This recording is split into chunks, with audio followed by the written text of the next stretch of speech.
हमजा के लिए वह रात लंबी और ठंडी थी।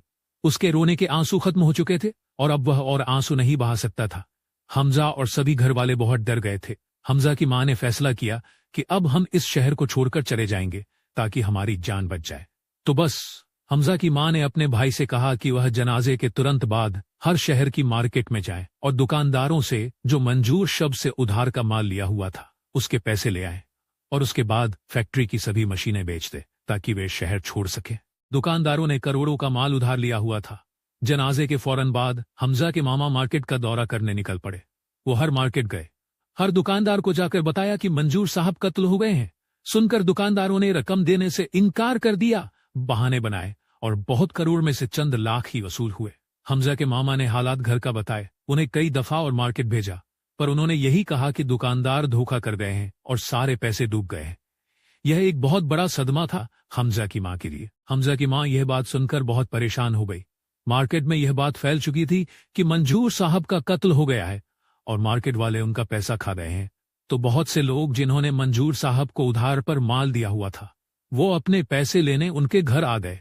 वो उधार बहुत ज्यादा था। लोगों ने घर वालों को अपने पैसों के लिए तंग करना शुरू कर दिया। यह देखकर हमजा की मां और बीमार होती गई और उन्होंने फैक्ट्री की जमीन और फैक्ट्री बेचकर उधारी चुकाने का फैसला किया। अब फिर हमजा का मामा ने फैक्ट्री और फैक्ट्री की जमीन बेचने के लिए खरीदार की तलाश शुरू कर दी।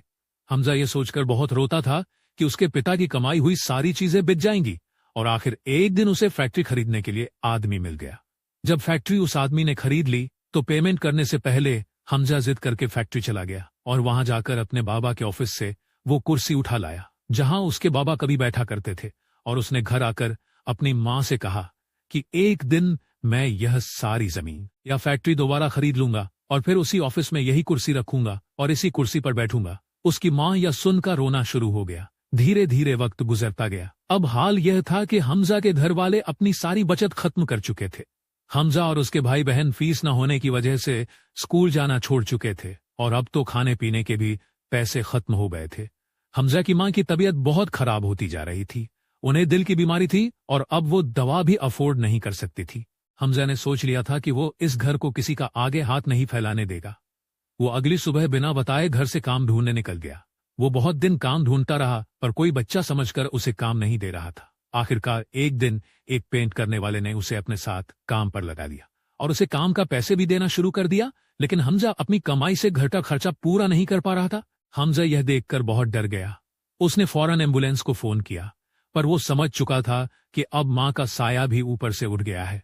एम्बुलेंस आई और उन्होंने यह बात कंफर्म की कि हमजा की मां अब इस दुनिया में नहीं रही।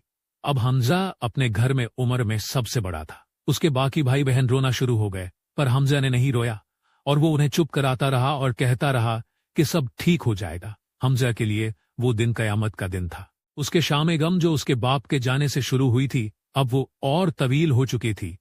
हमजा की मां का जाने के बाद हमजा की जिंदगी में एक ऐसे अंधेरी रात हो चुकी थी जिसका सूरज शायद कभी नहीं निकलना था।